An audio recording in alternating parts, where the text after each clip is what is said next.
Hello, welcome back to the GDA podcast. This week we're going to be talking about the Joe Gomez and Raheem Sterling incident, and also we're going to be talking about the price of football and getting Joe and Alex and mine opinions. So last Sunday, Joe Gomez and Raheem Sterling had a bit of a to-do with Liverpool and Man City at Anfield. Joe Gomez fouled Raheem Sterling. Raheem Sterling went down, but then got back up and then squared up to Joe Gomez, which looked pretty funny to be fair because it was a little man against a massive man. And then that went over into the England changing rooms, I think it was, or canteen on Monday, where Sterling's been provoked, I think, by Gomez and some other people to go up to him, and he just tries to go for him. I think, does he try to fight him? I think he might do. Yeah, so he came up to him and he said, "You think you're the big man now?" And then he grabbed him by the neck, and it all just escalated from there, I think. And pictures have been taken of Joe Gomez's eye in training. It was, let's say, cut. Yeah, just below his eye. Yeah, it looked quite a bad cut from Sterling. Reports that it's from Sterling, but we don't know if it is actually from Sterling. So, what do you think, Joe, on the situation? So I do think it's right that Sterling isn't playing for at least one game, but I think it's better to get them onto the pitch playing with each other than to separate them, because you're just gonna create tension between the team, and I don't think we need that right now. Alex, what do you think? Well, I think you can't not punish a player for doing something like that. But then again, if you do punish the player, because Sterling didn't play against Montenegro, which England did win 7-0 comfortably enough. But sometimes doing stuff like that to your best player, like punishing them or one of your best players, can have consequences. I think Sterling shouldn't have been dropped. I know he was at training, but I don't think he should have been dropped because that is just harsh. I know he's gone up to him and squared up to him and all that, but surely they should just act like friends at least, because it's not that big of a situation really. So has he been actually dropped from the England squad?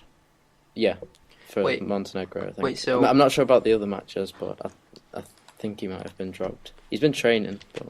So after the match yesterday, Gareth Southgate's not been happy with the England fans for booing Joe Gomez as he's come on the pitch. Because of the Sterling incident. I think Southgate's trying to stick up for Gomez a bit too much because he loves Sterling, but I don't know why he's so obsessed with Gomez. Well, I don't think it was right for Joe Gomez to get booed because he probably didn't ask to come on. The manager just thought it'd be best for him to come on. So yeah, but the 7-up. Why would they put Joe Gomez up? But even because they just probably want him to get some game time. I know it's a bit of a weird player to choose considering all the controversy around him at this point, but yeah, but he's basically saying I support Joe Gomez and not Sterling for putting him on. Well, Sterling did attack him for what appears to be just a bit of laughter.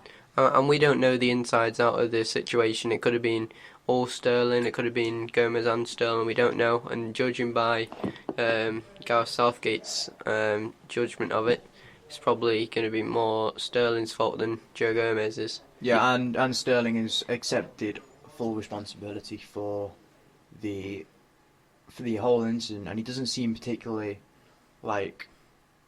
he doesn't seem like he thinks it's wrong that he's not playing. But surely he's gutted to miss out on a 7-0 victory. Yeah, he'd be gutted, but I think he's accepted that. But the thing is now, England are winning by 6 or 7 goals nearly every game in the group stages, so it's not really come as a surprise. I think it's just come more of a surprise that England can still win 6 or 7-0 without Sterling, who's probably behind Harry Kane, our best player. So our best player? I thought you support Wales.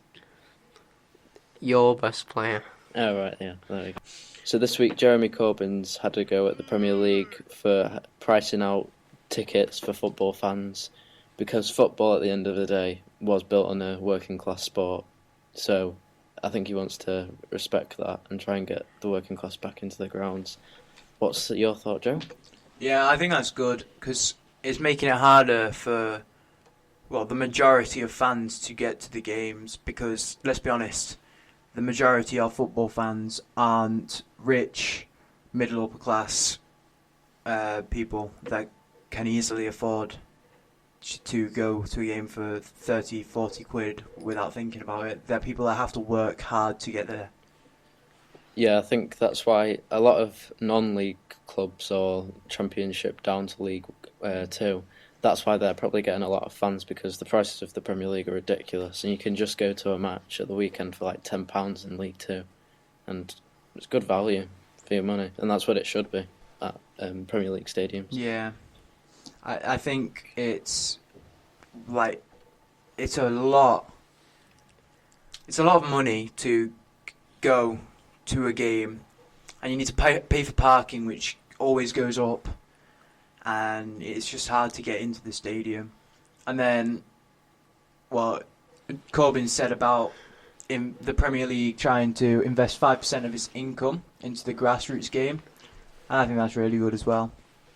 Yeah, I've also heard that Labour are trying to introduce safe standing as well, which is a bit like standing in football, what it used to be like in the 80s until Hillsborough happened and then Margaret Thatcher changed the law. So what do you think about safe standing? Well, I've seen it because Everton's new stadium's obviously got it, and a lot of our fans have been not over the moon, but probably content with the fact that they've got safe seating because I've heard from a lot of fans that it does help because if you don't have safe seating, when you try and fly up when you scored a goal, it can get kind of messy sometimes. If you have safe seating, it's probably better. But I think it kind of ruins the atmosphere as well because Normal seating?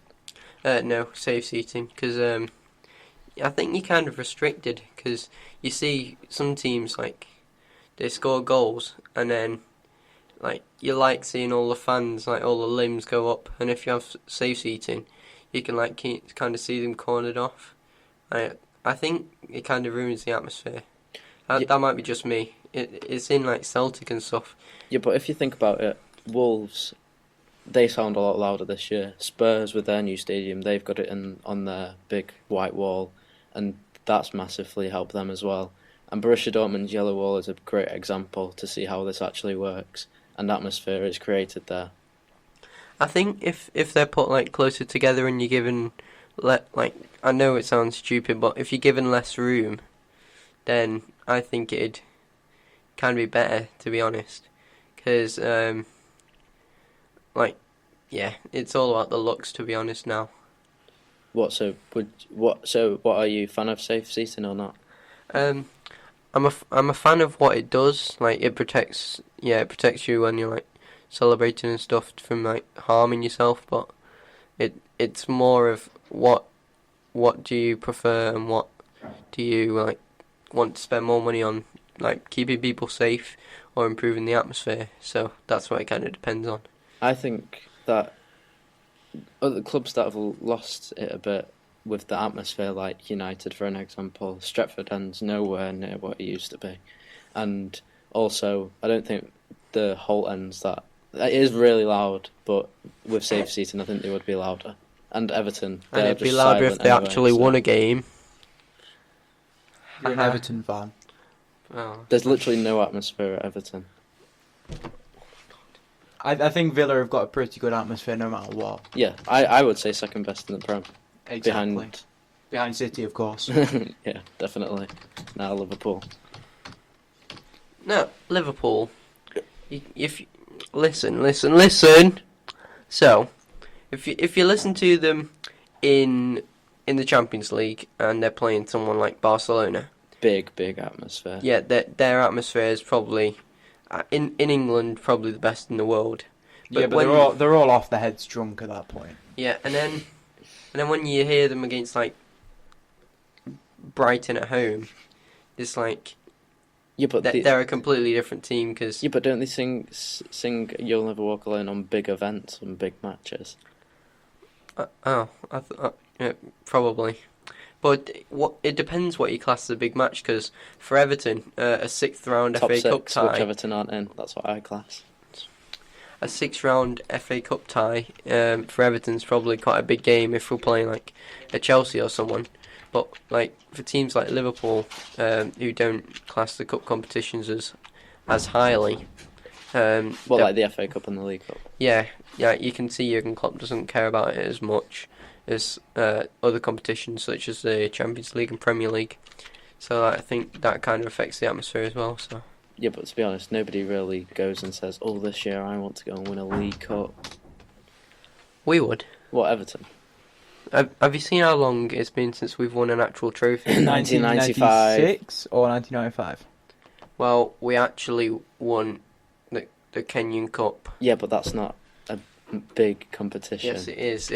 We played Kariobangi Sharks in the biggest stadium in South the Africa. whole of Kenya, and it actually there was 110,000 people watching, and it was more than at the FA Cup final. So there you go. Joe, what are your thoughts on safe standing? I don't think it's going to actually limit the atmosphere that much. I think it'll be better to get fans onto their feet. It's just more emotive. But also, the best part of a football game is watching everyone fly up when you're close to scoring a goal. Limbs. Yeah, all the limbs flying up. Okay, over to Alex, kit review. Okay, what an episode this is going to be. So we've got 2 new kits coming out this week. We've got the Italian national team's away kit, which is it's a nice white colour, like a navy blue secondary colour, a nice gold and blue badge of Italy with a puma on it. It's a nice Aztec design, I'd say. And yeah, I think it'll look good on Paolo. Yeah. And Moise Kean. Oh yeah, I'm always keen. 50 goals a game. Everton. And we've also got Barcelona releasing their 4th kit. Which is the first time, I think. Oh yeah, first time in their history they're releasing a 4th kit. It kind of looks like the one from 2016, except the red lines look like they've been painted on. It looks like a tiger scratch. Yes. So it's like a kind of orangey yellow, slightly more yellow than orange, I'd say. You can see how good I am at describing colours. I think it's different to the other Barcelona ones, which is good. Yep, it is very different. I prefer the red stripes and the yellow shirts. Like if they went just straight down, yeah, that would be a nice kit. Looks more formal, I suppose. Yeah, it's got the nice blended in sponsor and the Nike tick. So yeah, quite a nice kit. But I definitely prefer this white Italian one. So that's it for this week. Boring International breaks back to get us again. That's a bye from me. And me. And me. Don't forget to like, comment and subscribe. Follow us on Instagram and follow us on our new Twitter account, JDA Football Podcast. Why are you setting that up? No, we've already set it up. Who?